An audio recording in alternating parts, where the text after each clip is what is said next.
Hello, everybody. Welcome to Zach's At It Again. I'm your host, Zach Cooley, and it is an honor for me to be here with my young friend, Mr. John Chrisley. John is a graduate of George Wytheville High School and has just recently completed basic military training at Paris Island to be a Marine. So I'm honored to have you on the podcast, John.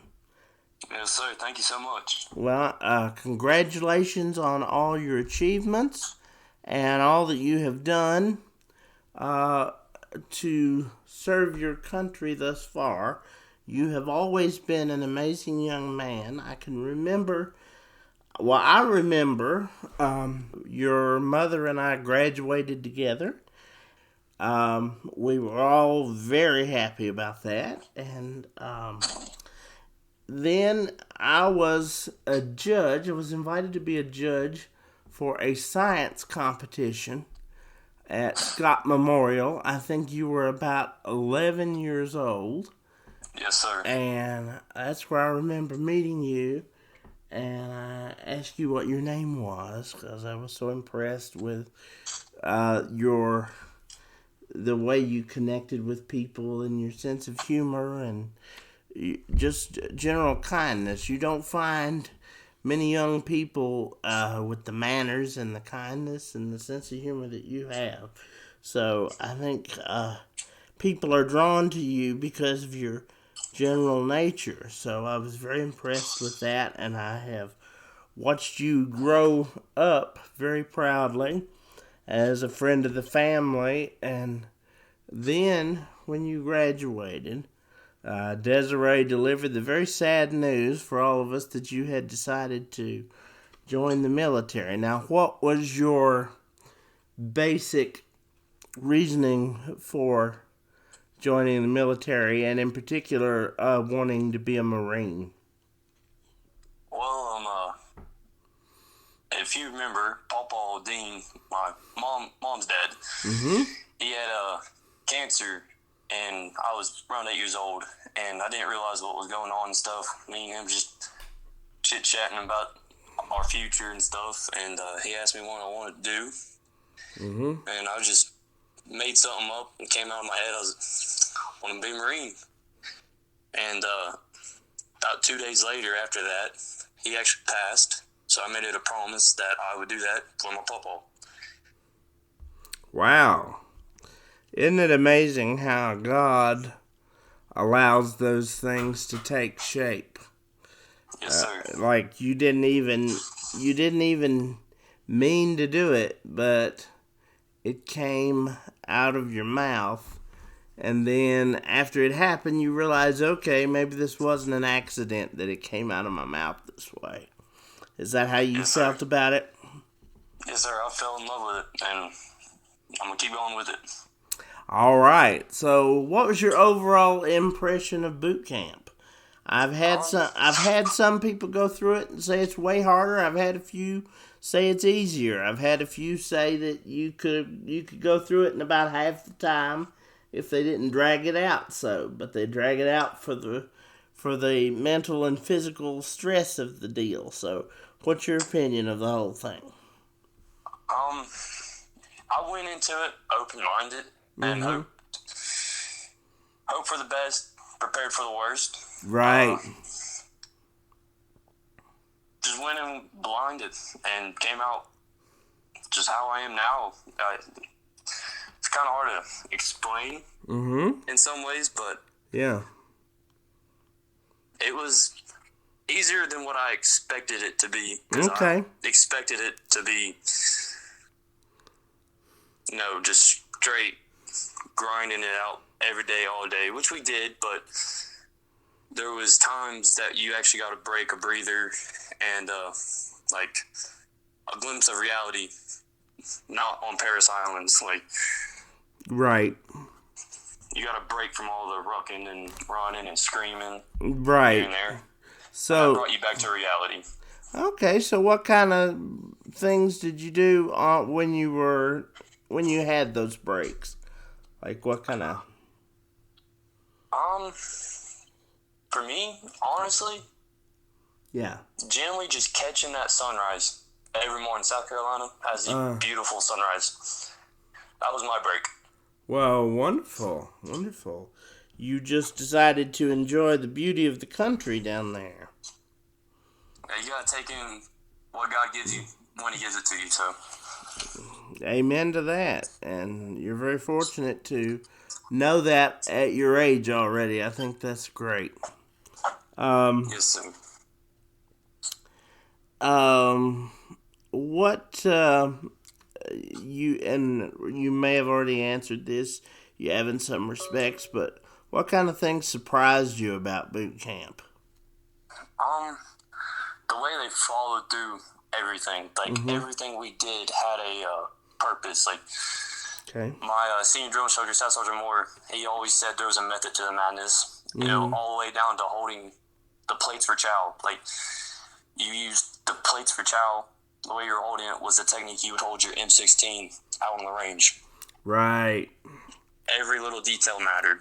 And that's one of the things you had to learn how to use too during the training, right? Yes, sir. Everything we did had a purpose behind it. You said you went into it as you were and came out as you are now. How would you say, if at all, you've changed? How did it change you? I feel like I'm standing up taller, walking with a little purpose behind me now. Still humble, but walk taller. Right. If that makes sense. Yes, Right. sir. Posture is a very big thing they stress in boot camp, is it not?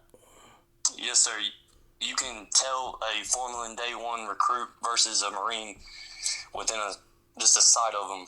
If they're looking at the ground, hunched over, looking at where they're stepping, instead of, back straight, looking forward, looking at you in your eye when you're talking to them. Got an actual depth in their tone. And just the respect overall that they have.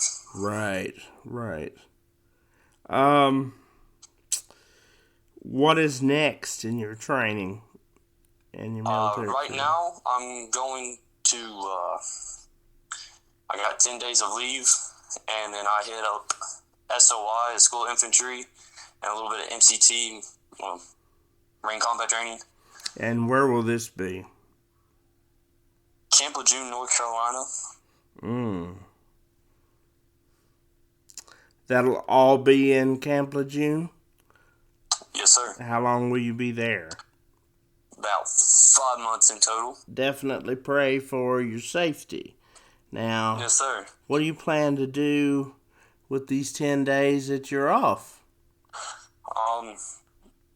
Most people like to take a break. I'm going to use it to actually try to better myself physically, mentally.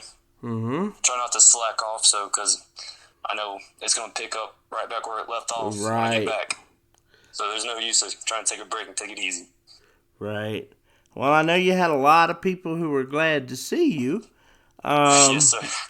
Your mother certainly was at the top of that list.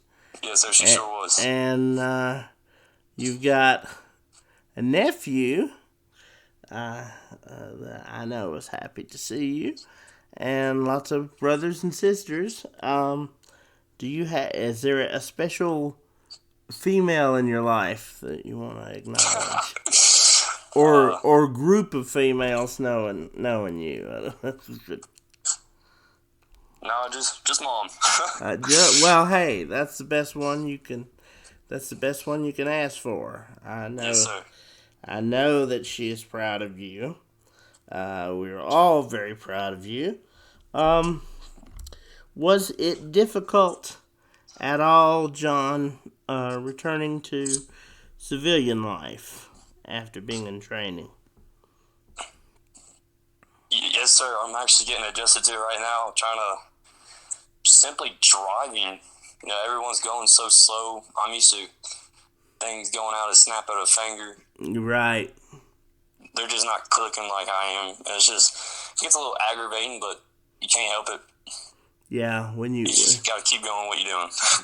You mean society in general moves at a very slow pace compared to what you are used to. So yes, sir. when you're getting out into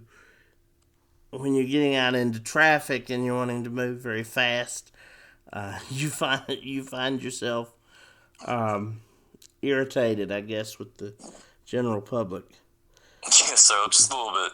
So is it a common thing for a new Marine to have road rage once it hits the road? I guess that's not something. I think I just had that beforehand. Oh, you had that beforehand, and it was just a little bit. Just intensified it a little bit. I got you. Yes, sir. All right. Is there anything you would have done differently? Do you have any regrets about what's happened so far? Absolutely not. I think I made one of the best choices of my life joining the Marine Corps, because I'm only starting my journey here, and I know it's not the end of my journey. Nowhere near it. So it's completely worth it, then. Yes, sir. Completely worth it. Yes, what is your ultimate goal as a Marine? Ultimate goal as a Marine? Like, do you want to come out as a 4-star general, or, I mean, you know, I don't know about 30 years like that for 4-star general, but I got you. I'm gonna keep going until I can't no more, because I found something I truly loved and found a passion for it. I'm gonna keep going until I can't no more. And what is it that you love the most about it? Honestly, yeah, everything about it. The people that you're with, you know, they made strangers into brothers within 3 months, less than 3 months. We got used to each other real quick, and those are people you'll never forget in life. Yeah, they'll be with you no matter where the road takes you, or how far you're separated. Yes, sir. I know I could call them right now, and they'd be here. Well, that's amazing. People search all their lives for friendships like that, and it doesn't come. So the fact that you are giving up so much for the opportunity to serve your country, and to know that you're able to get rewards like those kind of friendships, that's very gratifying to know. Would you say that is the most rewarding aspect of what you're doing? It's one of the most rewarding aspects. What else would you say? Just getting to earn that title. It's just something 7-year-old me always looked up to, and I felt the most rewarded when I stepped on the parade deck and they handed me my EGA. That was the most rewarding part to me. Explain to those of us out there who don't know what an EGA is. Eagle, Globe, and Anchor. It's the emblem of the Marine Corps. And after the Crucible, you 9-mile rucksack march back to the parade deck to have a big ceremony. And when they place the Eagle, Globe, Anchor emblem in your hand, you are officially a Marine. Yeah. And that, I'm sure you had to hold back tears when that was handed to you. There was a couple that almost slipped, but yeah. Yes, sir, I had to hold them back. Well, I'm sure that your mother didn't hold them back. I know that no, sir, she didn't. I know that she let them fall. And I tell you, I have been to a Marine graduation, and it being what it is, I went to it in 2011, and it is a very moving service. I mean, the Marines are a sharp-looking bunch, and it's almost almost set apart from other aspects of the military, because when those Marines are coming in, because they are just ramrod straight. Every crease is in place, and it's really something to behold, and even in civilian life, to know that you're in the company of a Marine. It's like he's a Marine. You carry an aura with you, an aura of respect. It's like automatic respect. Oh, he's a Marine. We salute you, and we offer you respect, because I'm not a person who would be able to join the military. I don't have, I'll be honest with you, I don't have the courage it would take to do that, even if I was physically capable. So, yes, sir. So to see people who do that, and people like you who are willingly making these sacrifices to give people like me the freedoms that we have, and the fact that I'm able to be a functioning member of society, partly because of what you were doing, makes me very indebted to you.